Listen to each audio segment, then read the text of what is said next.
Hello everyone, welcome everyone to the channel's Strange Night Podcast. Story 1, The Rope Man. Wichita, Kansas in the 1970s was a quiet, modest Midwestern city where trust in community and neighborly kindness were fundamental. It was in this very ordinariness that a shadow operated for decades, a predator who self-identified as BTK, standing for Bind, Torture, Kill. Dennis Rader. Rader was the epitome of normal. He was a former Air Force serviceman, a city code enforcement officer, a family man, and surprisingly, the president of the local Lutheran Church Council. He lived a double life, where his external facade was that of a devoted, upstanding citizen, completely concealing the brutal, psychopathic nature within. Rader began his crime spree in 1974, when he broke into the Otero family home and murdered 4 members. This killing immediately shocked Wichita, but then Rader seemed to vanish. What makes Rader one of the most unique serial killers is his sick need for recognition and control. He didn't just want to kill, he wanted to be glorified for his crimes. Throughout the 1970s and 1980s, Rader killed 6 more people, but between the cases there were long periods of silence. When people began to forget, Rader would send letters to local newspapers and TV stations. In these letters, he described his crimes in detail, corrected factual errors in the press, and even complained that he wasn't receiving the recognition he deserved. He self-assigned the moniker BTK, a signature he was proud of. Rader was extremely careful in concealing his identity. He studied criminal investigation methods, avoided leaving DNA evidence, and always chose attack locations and times he believed would go undetected. He also stalked and researched his victims, sometimes for months before striking. In 1991, Rader's murders stopped again. Police and the public hoped that BTK was either dead or incarcerated for another crime. Nearly 13 years of silence passed, but Rader could not tolerate being forgotten. In 2004, he resurfaced. He began sending a new series of messages, challenging the police and, most surprisingly, asking police if he could send a floppy disk containing documents without being traced. Police publicly responded through the press with yes. This was Rader's fatal mistake. Although Rader believed he was anonymous, digital investigators quickly found metadata on the floppy disk. The data showed that the disk was last used by a person named Dennis at the local Lutheran church, where Rader served as president. After matching this information with DNA collected from old evidence, police confirmed the notorious BTK killer who haunted Wichita for 3 decades was Dennis Rader, the gentle neighbor, the diligent code enforcement officer, and the church president. Rader's capture in 2005 sent deep shockwaves. It exposed the truth that ultimate evil can hide in the form of the most ordinary man, the one you greet every Sunday. He was the rope man who used a veneer of decency to commit the most brutal acts, and was ultimately defeated by his own arrogance. Story 2, The Ice House Catastrophe. Chicago, Illinois in 1893 was preparing for the World's Columbian Exposition, a glorious event showcasing cutting-edge technology and architecture. Amidst this bustling city, a doctor and con artist named H. Holmes constructed a sinister structure, a place chillingly referred to as the Murder Castle. H. Holmes, whose real name was Herman Webster Mudgett, was a charming, intelligent, but utterly callous man. He was a master of deception and manipulation, constantly exploiting the chaos and the hunger for opportunity among those who flocked to Chicago during the exposition boom. Holmes's castle, located near the exposition grounds, outwardly appeared as a hotel and a drugstore. But inside, it was a deadly labyrinth. Holmes had designed the building for one sole purpose: to trap, torture, and murder his victims. Morbid architecture. The building featured bizarre characteristics: dozens of sealed rooms with no windows, stairways leading to nowhere, concealed trap doors, and gas chambers that could be locked from the outside. Victims. Holmes often targeted single women, wealthy visitors, or people he lured into buying life insurance policies, naming himself as the beneficiary. After the victims were locked in the sealed rooms or gas chambers, Holmes would monitor them from the outside through small peepholes. He would slowly suffocate or poison them. The most gruesome part of the castle was in the basement. The basement was equipped with a dissection table where Holmes dismembered bodies and a large kiln to incinerate the evidence. It is believed that Holmes also sold the victims' skeletons to medical schools, demonstrating his cold cruelty and economic calculation. Holmes's crimes went undetected throughout the exposition period. The massive number of visitors made it easy for him to conceal the disappearance of dozens of people.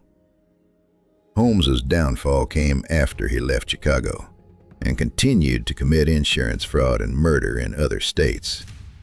He was arrested for fraud in Philadelphia in 1894. During the investigation, police uncovered the horrific insurance fraud schemes and finally searched the murder castle in Chicago. What they found shocked America. Torture rooms, incomplete skeletons, and evidence of mass destruction. Holmes was convicted and sentenced to death for a single murder. However, he confessed to up to 27 murders, though the actual number of victims might be as high as 200. The story of H.H. Holmes is a horror about intelligence weaponized for evil. He was not just a killer, but an architect of destruction who turned a building into a pre-programmed death machine. The murder castle remains a chilling reminder that evil can be built with brick and mortar, and that the greatest brutality can hide behind the facade of a polite businessman. Story 3. The Confession in the Desert. California in the late 1950s was the booming era of the entertainment industry, where thousands of young people flocked to Los Angeles with hopes of becoming movie stars or models. Amidst this dream of fame, a predator exploited the yearning for recognition and the naivety of young women. Harvey Glatman, known as the Glamour Killer. Glatman was an ordinary, insecure man, yet he harbored a sick desire for control and a chronic obsession with pornography. He transformed his insecurity into a tool of deadly deception. Glatman often posed as a freelance photographer or a recruiter for prominent magazines. He would seek out his victims, aspiring young models or women working in easily accessible professions, and lure them to his apartment under the guise of a professional photo shoot. When the victim arrived, Glatman would quickly lock the door, pull out a gun, and subdue them. He didn't just rape, he performed a chilling ritual purely for the satisfaction of his sexual deviance. Bondage. He tightly bound his victims, often with ropes or leather straps. Photography. He took numerous Polaroid photos of the victims in their bound and terrified state. This was the most critical stage for him. He wanted to capture the moment of absolute control and their despair. After completing his photography ritual and assault, Glatman would strangle the victim to death. He didn't hold him long. He only needed a few hours to satisfy his need for control. To dispose of the bodies, Glatman would drive out to the California desert or other remote areas and leave the victims' bodies behind. These disappearances were easily attributed to the girls having run away to pursue careers in other cities. Glatman's capture came in 1958 when he attempted to abduct a new potential victim, a woman named Shirley Bridge. She struggled and managed to fight back, causing Glatman to panic and flee. Thanks to detailed descriptions from Bridge, police quickly traced and arrested Glatman. When arrested, Glatman unexpectedly revealed a full and detailed confession of his crimes. He led police to the desert, where he had left the confirmed bodies of 3 victims. He also confessed to killing others, but there was insufficient physical evidence to support all the claims. The most horrifying discovery police made in Glatman's apartment were hundreds of Polaroid photos of his bound victims. These photos were cold, undeniable evidence of his ultimate perversion. Harvey Glatman was sentenced to death. The story of the glamour killer is a heartbreaking tragedy of the exploitation of trust and dreams. He used the false allure of the entertainment industry to lure young people, turning photo shoots into their final torture sessions. His confession in the California desert is a chilling reminder that sometimes the craving for fame is the deadliest trap. Story 4. The Demon from the Cold Snow. Ukraine, during the late Soviet era and the chaotic early 1990s, was a region undergoing massive political and economic shifts. The collapse of the old system created a huge security vacuum in remote, rural areas. It was in this very chaos that one of the world's most brutal serial killers emerged, Anatoly Onoprienko, dubbed the Terminator. Onoprienko had a troubled childhood, abandoned and raised in deprivation, nurturing a deep resentment toward society and a sick belief that he was chosen to carry out a mission of cleansing. Onoprienko operated in 2 distinct phases of crime, the first in 1989 and the second, more brutal, from 1995 to 1996. What makes Onoprienko uniquely terrifying is his method of attacking entire families. He did not just kill one person. He sought to wipe out a complete family unit, often in isolated homes during the night. Random brutality. He typically broke into houses, using a hunting rifle or an axe to murder every family member, including children. Afterward, he would set the house on fire to destroy evidence. Mysterious motive. Although he stole some possessions, his primary motive appeared to be the satisfaction of his bloodlust and absolute control. He claimed to experience irresistible homicidal urges.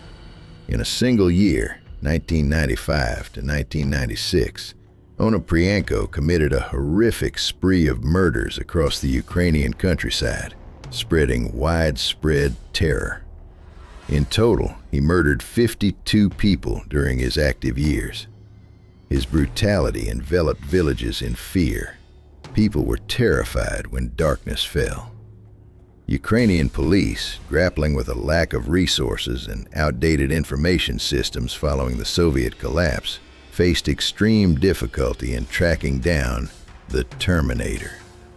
The cases were investigated individually, and it took a long time to realize they were all the work of one person. Onoprienko's capture came in April 1996, following an intense nationwide manhunt. Police found a hunting rifle matching the weapon used in the murders. Onoprienko was arrested and quickly confessed to the entirety of his crimes. In his testimony, he described his brutal actions in a cold, matter-of-fact manner, showing no remorse. He claimed to have received orders from supernatural forces, further solidifying the madness in his mind. Anatoly Onoprienko was sentenced to death. However, due to Ukraine implementing a moratorium on the death penalty, his sentence was commuted to life imprisonment. He died in prison, in 2013. The story of the Terminator is a horror about societal disintegration and how a killer can exploit chaos to become a nightmare. He is the demon from the cold snow who wiped out entire families for his sick satisfaction. Forever a dark mark on the history of Eastern European crime. Story 5. The Warrior's Scar. Los Angeles, California in the late 1970s was a vast, sprawling city where thousands of stories and lives intersected. But amidst them, a tale of two psychopaths known as the Hillside Stranglers spread terror and challenged the belief in safety within ordinary neighborhoods. This story is not just about crime, but about a sick, incestuous dynamic between an uncle and his nephew. Kenneth Bianchi was a young man with a handsome appearance, hailing from a troubled family background. He had a brief stint in the U.S. Army but was discharged for medical reasons. Bianchi moved to Los Angeles, where he met his older uncle, Angelo Buono. Buono was an auto upholsterer, an older man with a history of violence and a disdain for women. He was described as manipulative, controlling, and quickly became the dominant figure in the relationship with his weaker nephew. The two men formed a brutal criminal partnership, fueled by sexual deviance and a hatred for women. From October 1977 to February 1978, they abducted, tortured, raped, and murdered 10 women and girls in the Los Angeles area. What made their crimes particularly gruesome was their systematic method of attack and sophisticated concealment. The facade. They often posed as undercover police officers or patrolmen to lure victims into their car. Torture. Victims were often taken back to Bono's house, where they were savagely tortured for hours or days. Disposal sites. After the murders, they dumped the victims' bodies on the hillsides in remote areas surrounding Los Angeles, earning them the name, the Hillside Stranglers. Initially, police believed there was only one killer, based on the similarities in the modus operandi. However, as the cases piled up, the hypothesis of two killers began to be considered. Their uncle-nephew dynamic was maintained through Bono's violence and manipulation over Bianchi. Bianchi feared Bono, but at the same time was drawn into the cycle of crime. The Hillside Stranglers' downfall did not occur in California. In 1979, Bianchi moved to Washington State and committed another murder. This time, he was caught. When interrogated, Bianchi tried to deceive the police by feigning multiple personality disorder, attempting to blame the crimes on an alter personality named Steve. However, psychological experts exposed his deception. Eventually, Bianchi struck a deal with prosecutors. He would confess and testify against his uncle, Angelo Buono, in exchange for a lighter sentence. Bianchi's testimony led to the arrest of Angelo Buono and a lengthy, complex trial that spanned nearly 2 years. Both men were convicted and sentenced to life in prison. The story of the Hillside Stranglers is a tragedy of familial corruption and hidden brutality. It exposes how a toxic relationship can amplify evil, turning seemingly ordinary men into predatory monsters in the shadow of a major city. This is an indelible wound on the soul of Los Angeles, a cold reminder that sometimes the most terrifying killers are the ones you would never suspect. Story 6. The Man Who Killed in the Mangroves. Florida, specifically the Tampa Bay area in the early 1980s, was a sun-drenched landscape of beaches, suburbs, and sprawling mangrove forests. It was a place of vibrant life and transient populations, but beneath its bright facade, a terrifying predator was at work, turning the hidden waterways and dense foliage into his hunting ground. Bobby Joe Long. Long was a man of contrasts. Outwardly, he was a seemingly ordinary individual, a divorced father with a history of military service.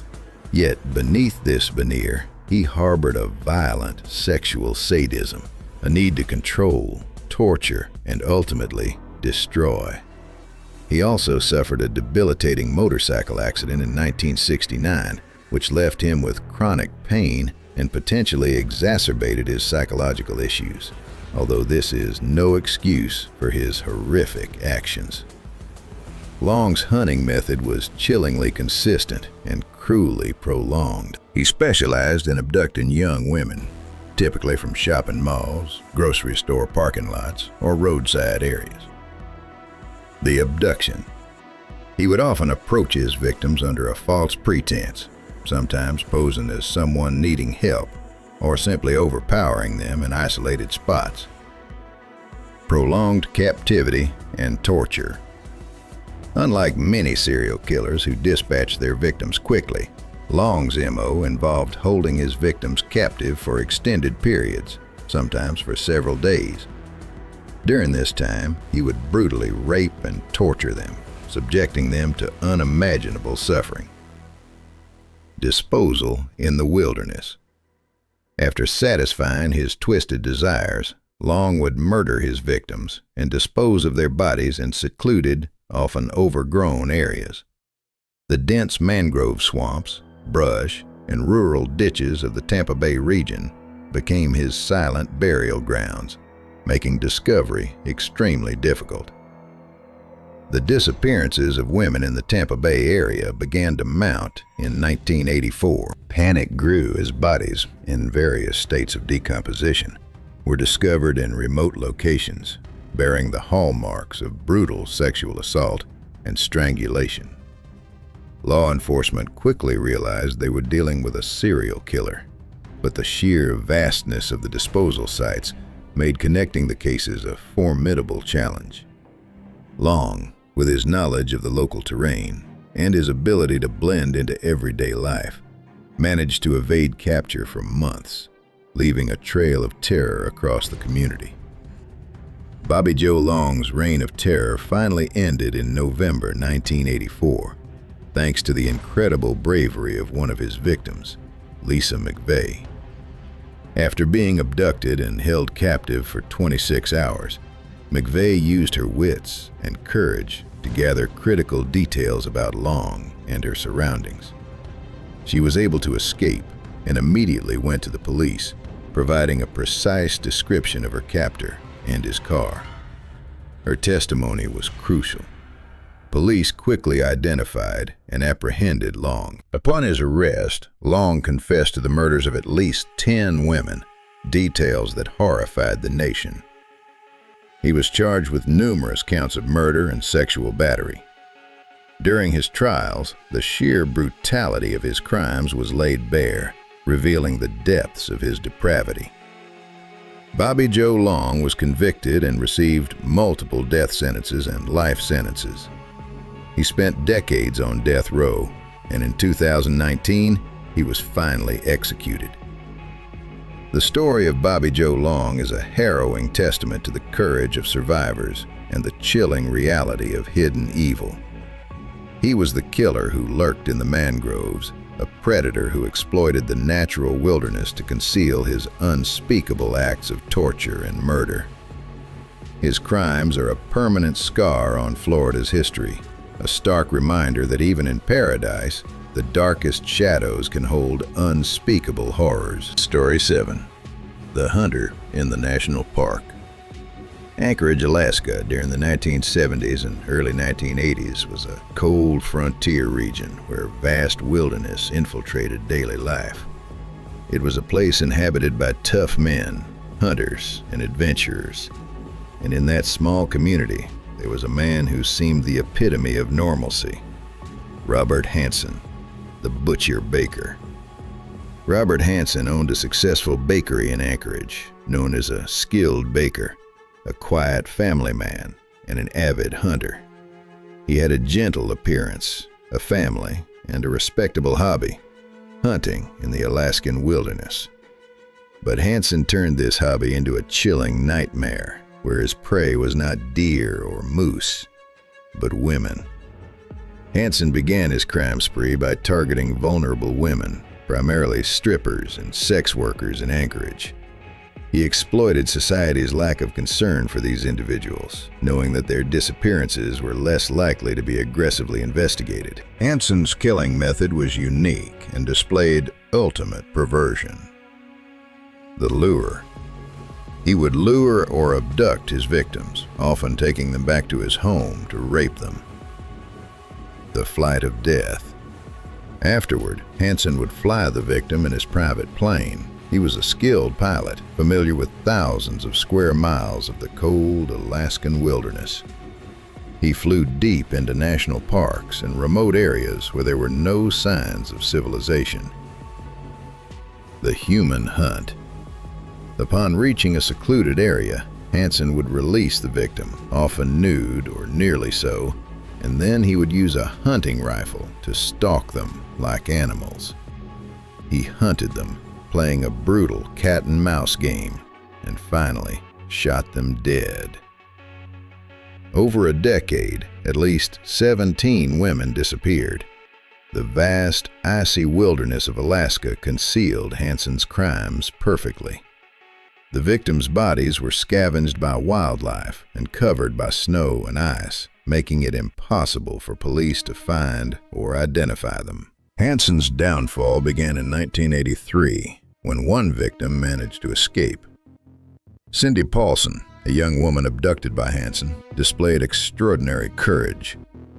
Despite being chained and raped, she seized a moment of Hansen's inattention to escape and ran to the police. Paulson provided a detailed statement describing how Hansen abducted her, chained her, and tried to put her on his plane. Initially, Anchorage police were reluctant to believe her, partly because Hansen was a respected figure in the community. However, federal investigators and one state trooper persisted in following the case. When another victim's body was found near Hansen's airstrip, police finally had enough evidence to search his home.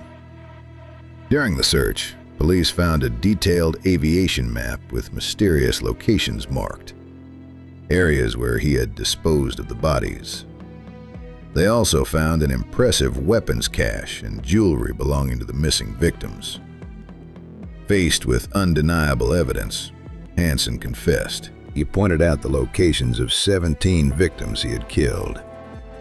Robert Hansen was sentenced to life imprisonment. The story of the butcher baker is a chilling juxtaposition. A man who appeared to be a custodian of the wilderness, but who turned it into his personal hunting ground, where he performed the most savage acts of human hunting. He was the hidden predator who turned the cold beauty of Alaska into a secret graveyard. Story 8. The Ghost in Venice. Correggio, a small town near Venice, Italy, during the turbulent years of World War II, was a place where scarcity and fear were rampant. Against this backdrop, a chilling story of superstition, desperation, and horrific crime unfolded, tied to the name of Leonardo Cianciulli, known by the moniker the Soap Maker of Correggio. Leonardo Cianciulli was an outwardly ordinary Italian housewife, but her life was dominated by a deep fear, a curse. She had been told by a fortune teller that all her children would die young. After losing several children, and as her eldest son Giuseppe prepared to enlist in World War II, Cianciulli's obsession turned into madness. She believed the only way to save Giuseppe was through human sacrifice. Cianciulli decided that to protect her son, she had to commit murder. She targeted middle-aged, single, and vulnerable women who were seeking help during the wartime period.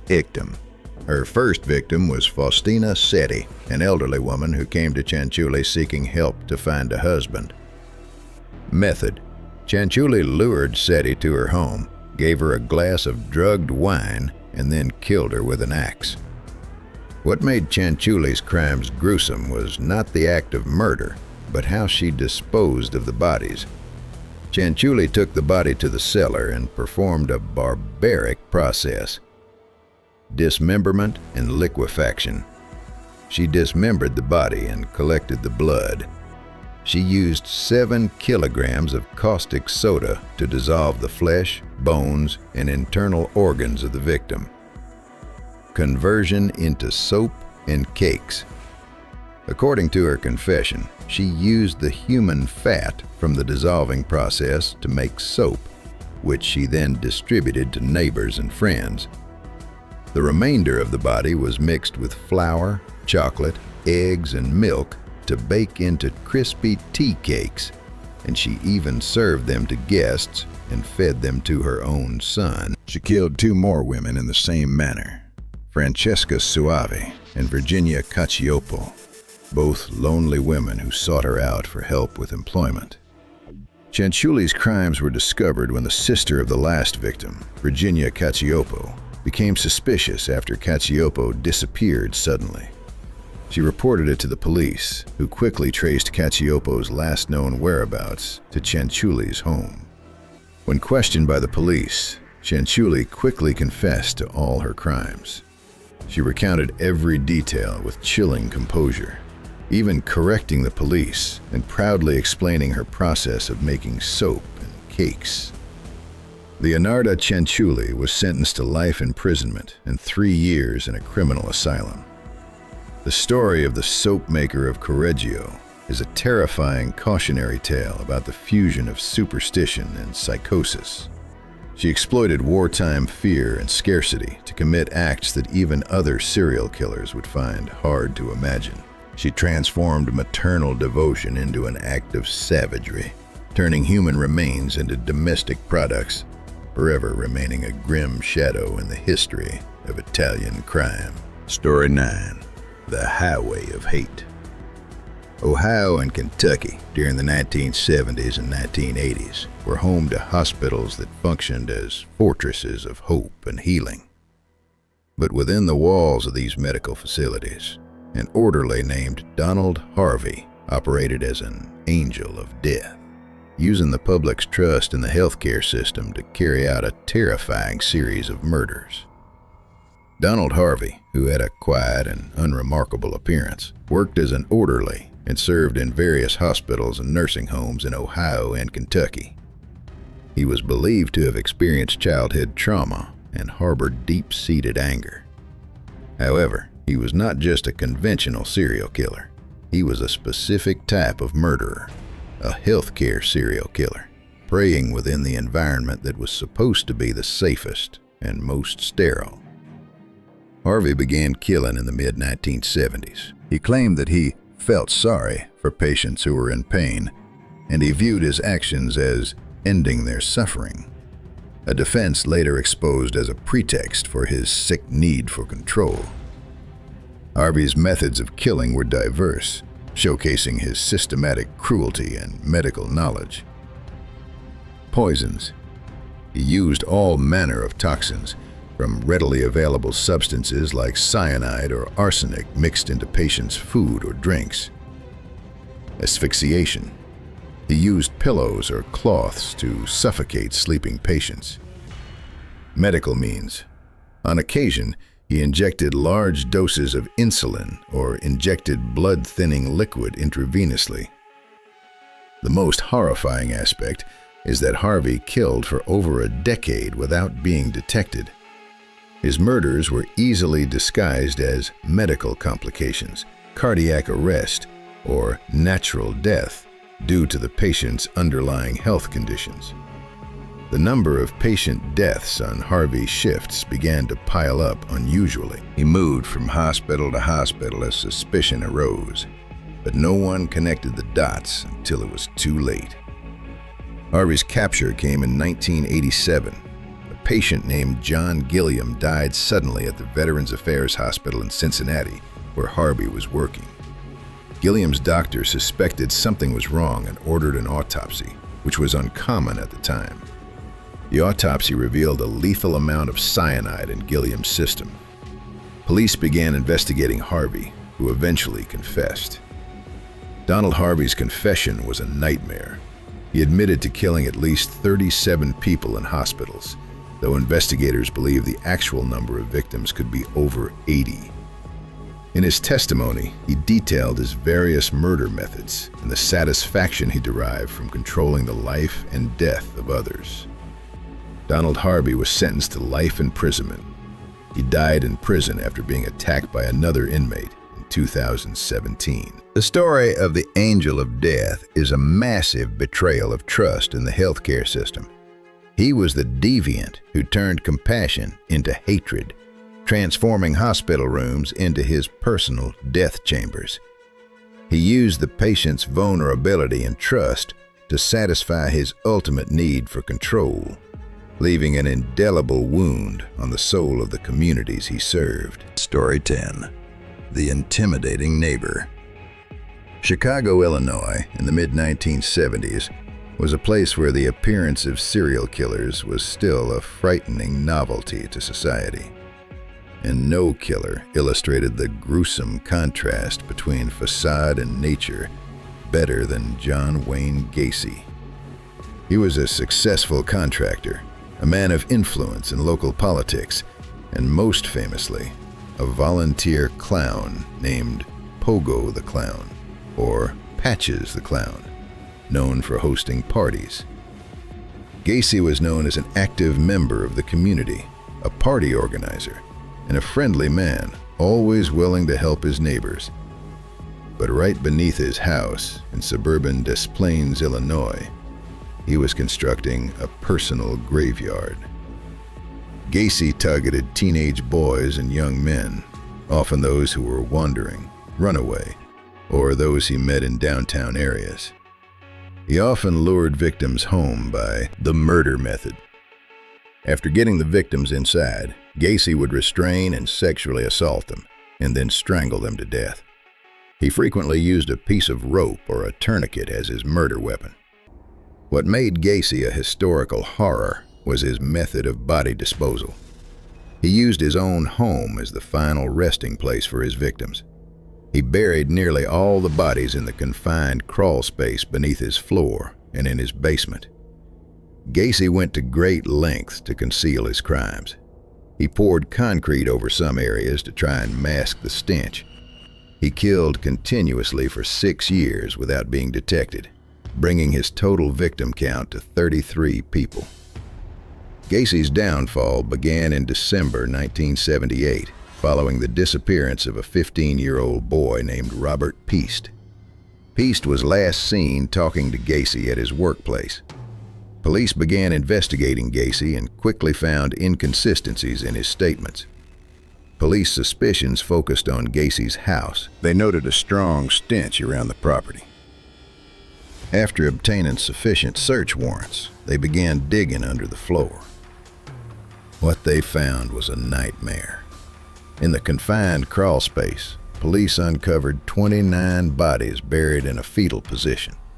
The remaining 4 bodies were found elsewhere, including in the Des Plaines River. This discovery shocked America to its core. No one could believe that the friendly man, the jovial clown they saw in parades, was a brutal predator who had hidden dozens of bodies right under their noses. John Wayne Gacy was convicted and sentenced to death. His trial was one of the most high-profile in U.S. history. He was executed by lethal injection in 1994. The story of the neighbor in the crawl space is a horrifying lesson on the danger of superficial normalcy. Gacy used community trust, humor, and his political facade to cover a demonic nature. He is the cold proof that the most terrifying serial killer can be your neighbor, living right next door, committing the most atrocious acts right beneath your feet. Thank you for listening to this series. Please like and subscribe to the channel to hear the next series.